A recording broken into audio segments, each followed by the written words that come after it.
Bayaran sumbangan tunai rahmah fasa 2 dikreditkan mulai 5 April.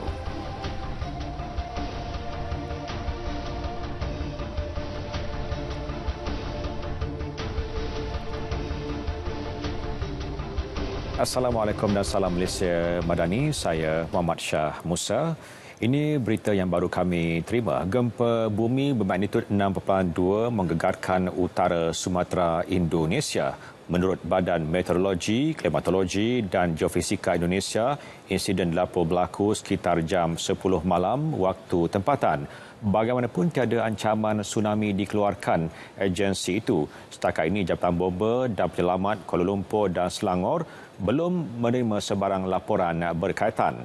Sementara itu, Jabatan Meteorologi Malaysia mengesahkan perkara tersebut. Dalam laman Twitter, Met Malaysia memaklumkan tiada ancaman tsunami kepada Malaysia. Gegaran mungkin dirasai di Perak, Selangor, Kuala Lumpur, Putrajaya, Negeri Sembilan, Melaka dan Johor. Bayaran sumbangan tunai rahmah STR fasa 2 akan dikreditkan ke akaun bank penerima berdaftar secara berperingkat mulai 5 April ini. Kementerian Kewangan memaklumkan pembayaran STR fasa 2 yang melibatkan nilai 1.26 bilion ringgit itu akan disalurkan kepada 8.7 juta penerima golongan B40. Penerima STR di kawasan pedalaman termasuk Sabah dan Sarawak yang mempunyai akaun bank atau tiada akaun bank akan turut menerima pembayaran tersebut pada tarikh yang sama. Pembayaran fasa 3 dan 4 akan dilaksanakan mengikut jadual ditetapkan iaitu pada Julai dan November ini. Maklumat lanjut berkaitan pembayaran itu boleh dirujuk kepada soalan lazim FAQ di portal rasmi STR melalui pautan tertera. Kementerian Komunikasi dan Digital KKD komited untuk terus bekerjasama dengan Bank Negara Malaysia BNM bagi membendung kes penipuan dalam sektor keuangan. Menterinya Fahmi Fadil berkata komitmen itu diperkukuh melalui pertemuan beliau bersama Gubernur Bank Negara Tan Sri Nur Syamsiah Mamak Yunus hari ini. Menerusi catatan Facebooknya, beliau terus menyatakan kerjasama ini akan diteruskan ke arah lanskap digital yang lebih selamat. Dalam pertemuan itu, mereka turut berbincang mengenai soal unjuran ekonomi, terutamanya dalam bidang digital. Sementara itu, dalam catatan berasingan, Fahmi memaklumkan beliau turut mengadakan perbincangan dengan Persatuan Institusi Perbankan dan Kewangan Islam Malaysia, IBIM, mengenai kesedaran penipuan dalam talian. Beliau menjelaskan jenayah penipuan dalam talian antara isu yang menjadi fokus utama dalam usaha menangani kes penipuan dalam talian. Mereka turut berbincang mengenai potensi kerjasama antara IBIM dan agensi di bawah KKD berkaitan dengan bidang tersebut. Antara kes penipuan dalam talian yang sering dilaporkan media ialah e-dagang atau pembelian secara dalam talian, kes pinjaman tidak wujud, pelaburan, Macau scam dan love scam. Harga runcit minyak masak sawit berbotol kekal bagi tempoh 8 April hingga 7 Mei walaupun berlaku kenaikan minyak sawit mentah dunia bulan lalu. Langkah itu bagi mengelak rakyat terbeban terutama ketika Ramadan dan menjelang Aidilfitri. Menteri Perdagangan Dalam Negeri dan Kos Sara Hidup Datuk Seri Salahuddin Ayub berkata harga ditetapkan RM6.90 bagi 1 kg, RM13.30 2 kg, RM19.60 3 kg dan RM30.90 bagi 5 kg. Mana-mana pihak yang menjual melebihi harga maksimum boleh dikenakan tindakan di bawah Akta Kawalan Harga dan Anti Pencatutan 2011. Iaitu penalti RM100,000 dan RM500,000 atau penjara tidak lebih 3 tahun. Pelbagai kaedah dilaksana bagi mengawal kenaikan mendadak harga barang makanan. Ia termasuk skim harga maksimum musim perayaan dan subsidi kepada penternak. Selalunya pelarasan harga di pasaran akan berlaku secara tabii berdasarkan kepada faktor-faktor tertentu yang mempengaruhi pasaran terutama bekalan dan jenis barangan tersebut. Walau bagaimanapun, dalam keadaan dan waktu tertentu, kerajaan mengambil pendekatan intervensi bagi memastikan harga tidak mencanak akibat dari reaksi terhadap pasaran, terutama terhadap barang-barang utama kegunaan majoriti rakyat Malaysia. Pemeriksaan dan pemantauan berterusan turut dilakukan bagi memastikan semua peniaga patuh arahan kerajaan. Susulan kenaikan mendadak harga tiket penerbangan setiap kali musim perayaan, Kementerian Pengangkutan bekerjasama dengan syarikat penerbangan untuk meningkatkan kapasiti dan jumlah penerbangan sedia ada. Menterinya Anthony Loke berkata itu antara usaha kerajaan merendahkan harga tiket sekaligus mengurangkan beban rakyat untuk pulang ke kampung.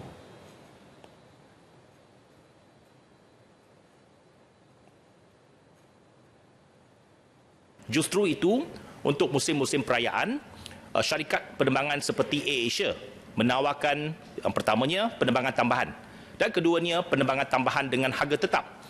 Biasanya kalau pergi ke Sarawak, RM199 one way, ataupun daripada KL ke Kuching ataupun JB ke Kuching RM199. Itu telah ditawarkan semasa Tahun Baru Cina dan juga semasa Hari Raya akan datang. Jadi saya juga akan berusaha sekali lagi semasa Pesta Gawai nanti, kita akan berurusan dan juga berhubung dengan syarikat penerbangan supaya mereka juga menawarkan harga tetap untuk beberapa flights pada waktu malam. Tambang domestik terkini adalah Rang Undang-Undang RUU Pemansuhan Hukuman Mati 2023 diluluskan. RUU itu diluluskan dengan lebih suara bersetuju selepas bacaan kali ketiga oleh Timbalan Menteri Undang-Undang dan Reformasi Institusi Ram Karpal Singh dan dibahas 10 ahli parlimen. RUU tersebut merupakan akta omnibus kerana memerlukan pindaan kepada beberapa akta berkaitan. Pindaan itu melibatkan pemansuhan hukuman mati mandatari, pengubahan hukuman berkaitan pemenjaraan seumur hidup dan sebatan serta mengadakan peruntukan bagi perkara mengenainya. Jelas Ram Karpal, meskipun hukuman mati mandatari adalah antara kaedah mencapai keadilan, terutama melibatkan kesalahan kejam, bagaimanapun tiada kajian lanjut membuktikan perkara berkenaan. Program yang melibatkan politik di Institusi Pendidikan Tinggi Awam IPTA memerlukan kelulusan daripada Naib Chancellor institusi masing-masing. Menteri Pendidikan Tinggi Dato' Sri Muhammad Khalid Nordin berkata mana-mana pihak termasuk ahli politik diberi kebenaran untuk menganjurkan program di semua universiti awam. Namun perkara tersebut adalah tertakluk kepada pengurusan universiti dan bukannya kementerian. Beliau berkata demikian kepada media selepas mengadakan lawatan ke Universiti Sains Malaysia USM, Pulau Pinang. Kongres Kesatuan Pekerja-Pekerja di dalam Perkhidmatan Awam QPEX tidak bersetuju dengan tindakan mogok oleh doktor kontrak. Tindakan tersebut dilihat merugikan kerjaya serta boleh dikenakan tindakan undang-undang dan peraturan-peraturan di bawah Perkhidmatan Awam. Presidennya Dato' Adnan Mat berkata kumpulan terbabit tidak ada local standee untuk mengambil tindakan perusahaan seperti mogok dan sebagainya kerana mereka tidak berpersatuan.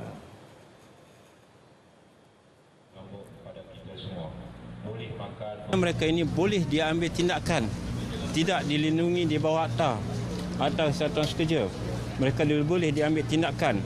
Bila diambil tindakan, mereka ini boleh dibuang daripada bertaraf kontrak langsung bertaraf tidak ada kerja. Beliau turut meminta kerajaan mengkaji semua skim perkhidmatan kesihatan bertaraf kontrak bagi berlaku adil kepada semua pihak. Malaysia mengecam sekeras-kerasnya perbuatan keji berkaitan pembakaran kitab suci Al-Quran di Denmark pada 24 dan 31 Mac lalu. Perbuatan melampau itu tidak boleh diterima sama sekali terutama ketika umat Islam sedang menjalani ibadah puasa.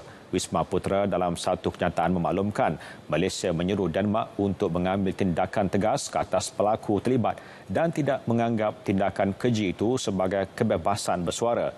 Malaysia turut menggesa masyarakat antarabangsa untuk berusaha sebaik mungkin memastikan kitab suci agama dihormati dan dilindungi sepenuhnya. Tindakan signifikan untuk memerangi Islamofobia juga perlu diambil selain menggalakkan kehidupan yang harmoni dalam kalangan rakyat berbeza agama selaras dengan hak asasi manusia. Satu perjanjian persefahaman MOU dimeterai oleh Universiti Kuala Lumpur UNIKL bersama Badan Pelesenan Antarabangsa Institute of Railway Signal Engineers IRSE berkaitan sistem kawalan isyarat pengangkutan rel. Pengerusi Majlis Amanah Rakyat MARA Datuk Dr. Ashraf Wajdi Dusuki berkata perjanjian itu membolehkan UNIKL menawarkan kursus di peringkat diploma lanjutan dan sijil kompetensi yang diiktiraf di seluruh dunia, manakala Pusat Rel Asia UNIKL akan dilantik sebagai pusat penawaran program tersebut. Satunya universiti di Asia yang mendapat pengiktirafan sedemikian. Dan ini amat mustahak dan penting kerana bukan saja kita melihat bahawa pelajar-pelajar daripada Malaysia yang kita fokuskan pada hari ini untuk mendapat latihan ilmu dalam bidang industri kereta api ini, tetapi yang paling penting juga kita nak moving forward. Permohonan bagi fasiliti sokongan akaun 2 FSA2 KWSP akan dibuka mulai 7 April ini. Kemudahan itu membantu ahli mendapatkan pembiayaan peribadi daripada institusi perbankan akan dilaksana dalam 2 fasa. Fasa pertama membabitkan pencarum berumur 40 tahun ke atas. Permohonan bagi kemudahan itu akan kekal dibuka selama setahun tertakluk kepada kesediaan bank yang mengambil bahagian. Ahli yang memenuhi kriteria kelayakan boleh memohon menerusi MBSB Bank dan Bank Simpanan Nasional BSN. Manakala tarikh permohonan untuk fasa 2 melibatkan ahli berumur bawah 40 tahun akan diumumkan dalam masa terdekat. Di bawah fasiliti sokongan akaun 2 KWSP, semua pencarum warga negara Malaysia bawah 55 tahun boleh membuat notis awal untuk pengeluaran umur 50 tahun atau 55 tahun. Ia dengan syarat mereka mempunyai jumlah minimum RM3,000 dalam akaun 2 KWSP. Jumlah pembiayaan dimaksimum ditetapkan pada RM50,000 tertakluk kepada baki akaun 2 KWSP dengan tempoh pembayaran balik sehingga 10 tahun. Kadar faedah komersial atau kadar keuntungan Islamik yang akan dikenakan antara 4% hingga 5%. Untuk info lebih lanjut, ahli boleh layari portal khas disediakan bermula 5 April 2023. Ahli juga boleh melalui laman web KWSP atau hubungi Pusat Pengurusan Perhubungan yang seperti tertera. Syarikat penerbangan tambang rendah My Airline menyasarkan untuk disenarai di Bursa Malaysia Securities Berhad dalam tempoh 3 tahun. Ketua Pegawai Eksekutifnya, Rainer Teo berkata pelbagai perancangan telah dibuat bagi syarikat berada di kedudukan terbaik untuk disenaraikan. My Airline telah memeterai perjanjian untuk memajak 17 pesawat Airbus A320-200 dan merancang untuk menyewakan 20 pesawat berbadan kecil menjelang akhir 2023. Secara teknikal, syarikat itu beroperasi dengan 5 pesawat ketika ini dan mempunyai 1 pesawat tambahan. Mengenai pertambahan destinasi, My Airline dijangka memperkenalkan laluan ke-9 Kota Kinabalu ke Tawau.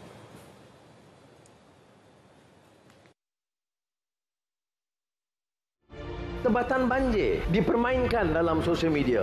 Anwar kata batal, kemudian teruskan macam ini main. Yang saya batal apa? Saya batal kelulusan. Sebab apa saya batal? Sebab rundingan terus. Saya tanya Kementerian Keuangan, dia kata kos terlalu tinggi. Saya kata pasal apa lulus? Terpaksa lulus. Sebab apa? Sebab fatwa. Ni fatwa mufti baru. Kalau tak ada tender, buat semula. Sebab itu bila saya umum, Johor satu projek, Sungai Golok Kelantan tertangguh. Next phase. Tetapi bila kita selamatkan dana dengan tender, saya sambung Johor ada 2 projek dan Tebatan banjir Kelantan Sungai Golok saya segerakan. Bukan bagi saya bukan soal politik, orang seksa dengan banjir ini. Tapi sebab apa? Sebab kita boleh tender. Sebab apa? Kita selamatkan bilion ringgit wang rakyat daripada dia masuk akaun parti dan akaun peribadi. Stesen radio KLFM meneruskan jelajah Ramadan RTM 2023 dengan mengimarahkan dan menyantuni anak-anak yatim dan asnaf serta jemaah masjid. Kali ini, Masjid Jami' Sultan Abdul Samad, Kuala Lumpur menjadi pilihan dengan kerjasama Pusat Pungutan Zakat Wilayah Persekutuan Kuala Lumpur PPZ Mawib. Menerusi program ini, seramai 30 anak-anak yatim dan asnaf menerima sumbangan wang tunai dan juadah berbuka puasa.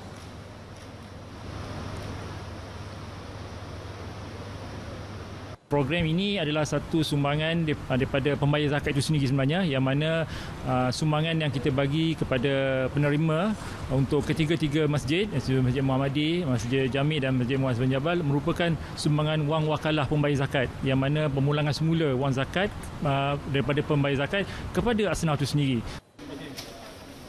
Sebanyak 2 periuk besar bubur lambuk disediakan dan diagihkan oleh kaki tangan KLFM sebagai juadah berbuka puasa. Tahun ini merupakan tahun ke-11 penganjuran jelajah Ramadan oleh bahagian program Radio RTM yang akan disempurnakan di 77 buah masjid seluruh negara bersempena ulang tahun RTM ke-77. Jenayah penipuan dalam talian banyak memperdaya pekerja sektor swasta di Pahang.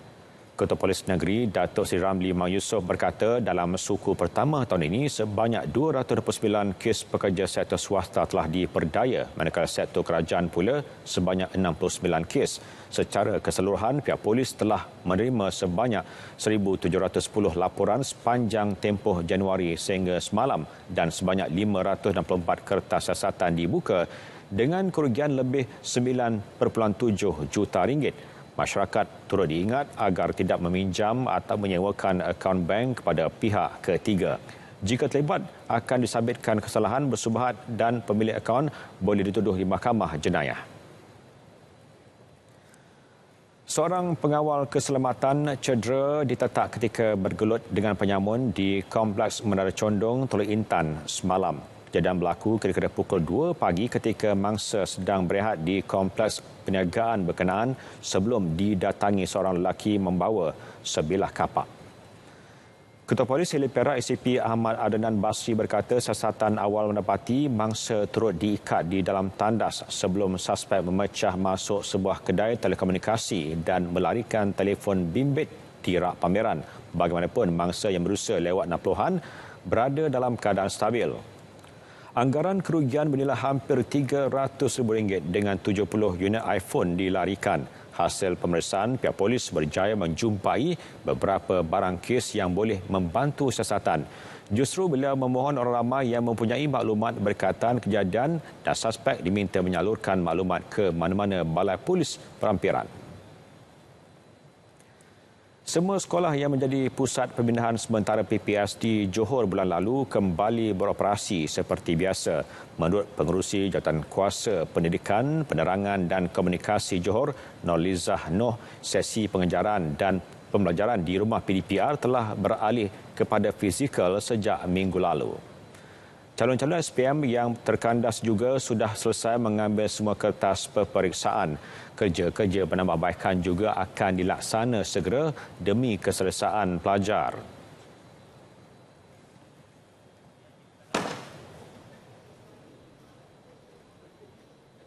Kalau ikut proses kita sendirilah, kerajaan negeri Johor nak secepat yang mungkin sebab kita maklum bulan 3 adalah tarikh pelajar-pelajar dalam sesi perkesuaran yang baru. Mungkin selepas raya semua penambahbaikan ini akan dapat diselesaikan. Beliau berkata demikian selepas merasmikan program Pandu Lalu Bubur Lambuk Johor FM 2023 di Jabatan Penyiaran Johor. Sebanyak 3,240 bekas bubur lambuk diagihkan kepada rakyat Johor pada program tersebut. Jabatan Pengangkutan Jalan JPJ Perak lancar kaunter pandu lalu pertama di negeri itu. Pengarahnya Muhammad Yusof Abustan berkata sistem tersebut menjadi perkhidmatan tambahan kepada perkhidmatan kaunter sedia ada. Sejak operasi 1 Mac lalu, perkhidmatan kaunter pandu lalu berkenaan dilihat membantu melancarkan perkhidmatan JPJ kepada penduduk Kuala Kangsar khususnya. Hasrat penduduk tempatan kerana ada lokasi kita agak jauh. Contoh yang terdekat dari sini adalah Ipoh, Taiping dan juga Great. Jadi di sini agak di tengah-tengah. Jadi kita memikirkan bahawa kita mempunyai sesen penguatkuasaan. Kenapa tidak kita memberi servis tambahan kepada penduduk tempatan? Beliau berkata demikian pada majlis perasmian kaunter pandu lalu stesen penguatkuasaan di Kuala Kangsar. Perak menjadi negeri keempat mewujudkan kaunter pandu lalu selepas Pulau Pinang, Negeri Sembilan dan Sabah. Kaunter pandu lalu JPJ menyediakan perkhidmatan pembaharuan lesen kenderaan motor, pembaharuan lesen memandu Malaysia, pertukaran lesen percubaan ke lesen memandu Malaysia dan pembayaran saman terkini. 5 sekeluarga di Kampung Patingan, Kuching, Sarawak terpaksa menerima tamparan hebat susulan insiden ribut taufan petang tadi. Jelas Ketua Isi Rumah Jamali Abdullah ketika kejadian beliau masih di tempat kerja dimaklumkan oleh anaknya akan keadaan ribut yang menerbangkan lebih separuh bumbung rumahnya. Bahagian dapur rumah rosak sepenuhnya dan bekal elektrik juga terpaksa diputuskan. Bagaimanapun tiada kemalangan jiwa dilaporkan. Dalam insiden ribut petang tadi, angin kencang melanda Bandaraya Kuching. Tiada pemindahan mangsa dilaporkan setakat pukul 8 malam tadi. Polis Terengganu menerima 5 laporan kes penipuan pakej umrah dan haji oleh 2 syarikat melibatkan kerugian RM214,315. Ketua Polis Terengganu, Datuk Rohaimi Mat Issa berkata 4 laporan diterima melibatkan sebuah syarikat agensi pelancongan di negeri itu, manakala satu membabitkan agensi pelancongan di Alustar, Kedah. Beliau berkata laporan terbaru yang diterima melibatkan kerugian mencecah RM119,000. Kita yakinlah akan terdapat lagi mangsa-mangsa yang akan tampil membuat laporan di atas syarikat yang sama. Jadi kita ingin menasihatkan orang ramai yang mana akan mengadakan ataupun akan mengerjakan umrah supaya lebih berhati-hati terhadap syarikat-syarikat yang menawarkan pelbagai pakej yang menarik.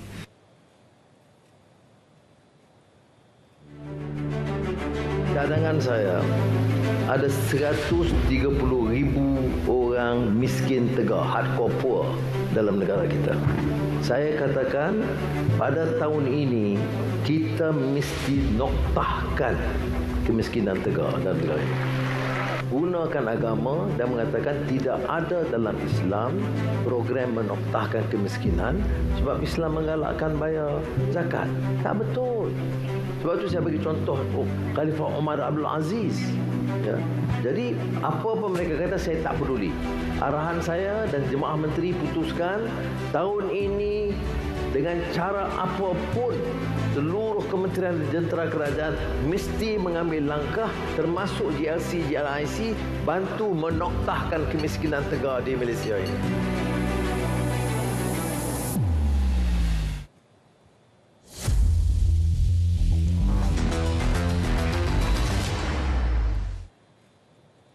Bagi meningkatkan kualiti kepakaran perubatan sukan negara, Kementerian Kesihatan KKM dan Institut Sukan Negara ISN telah menandatangani memorandum persefahaman MOU yang disempurnakan Ketua Pengarah Kesihatan Tan Sri Dr. Noh Hisham Abdullah dan Ketua Pegawai Eksekutif ISN Ahmad Faizal Mat Ramli. KKM dalam satu kenyataan menyebut kedua-dua pihak sebelum ini telah menjalankan beberapa kerjasama secara langsung dan tidak langsung. Justru MOU itu dijangka memperkasakan lagi kerjasama tersebut dari aspek perkhidmatan, latihan, penyelidikan serta penerbitan dalam bidang perubatan sukan negara.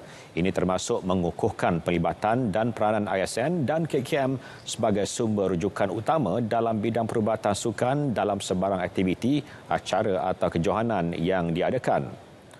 KKM dan ISN juga akan bertindak sebagai pusat rujukan dan latihan kepakaran perubatan sukan utama selain mempergiatkan perkongsian kepakaran penyelidikan bagi tujuan pembangunan perubatan dan sains sukan. Persatuan Badminton Malaysia BAM terus memberi fokus terhadap fasa pembangunan bagi melahirkan pemain perseorangan wanita berkualiti. Ketua Pegawai Eksekutif Akademi Badminton Malaysia ABM Michelle Chai memaklumkan ketika ini seramai 5 pemain berusia 16 hingga 20 tahun berada di dalam program berkenaan. Kita tahun ni kita memang hala tuju kita memang kita nak start dari mula lah. So saya rasa dari kalau kita tengok women singles kita memang tumpukan perhatian lebih kepada pembangunan pemain-pemain rather than result lah at the moment. Antara pemain berkenaan adalah Kailat Shana yang kembali menyertai BAM semula pada bulan lepas. Selain itu juga ada pemain yang kini di bawah kendalian Pengarah Pembangunan Remaja BAM Datuk Misbun Siddiq. Kejohanan terjun kumpulan umur jemputan 2023 yang kini sedang berlangsung di Pusat Akuatik Bukit Jalil mampu jadi persediaan terbaik atlet muda sebelum ke Sukan SEA Kemboja Mei ini. Perkara itu disorakan Ratu Terjun Negara Datuk Pandalela Rinong. Bagi penerjun kelahiran Sarawak itu, pendedahan sebegini amat penting buat atlet remaja Alicia Rania Abril Rajagopal yang pertama kali menyertai kejohanan antarabangsa tahun ini. Saya rasa pertandingan ni memang bagus untuk dia lah supaya dia boleh tahu masa latihan dengan pertandingan punya badan macam mana, feeling macam mana sebab latihan dengan pertandingan tak sama. Bagi Alicia, walaupun akui sedikit gemetar, dia tetap akan cuba berikan aksi terbaik di Kemboja nanti. Adalah target saya dalam Sukan SEA tu gol lah. Tapi apa yang saya nak, betul-betul yang saya nak, saya just nak buat yang baik. Terdahulu, Datuk Pandalela yang mewakili pasukan kebangsaan menepati ramalan memenangi emas acara 10 meter platform wanita diikuti Alicia Rania pingat perak dan wakil Singapura Ong Ray En meraih gangsa. Baik, saudara, berita tengah malam berakhir di sini. Dapatkan perkembangan sahih sepanjang masa melalui portal berita.rtm.com.my yang sahih di RTM. Assalamualaikum dan salam Malaysia Madani.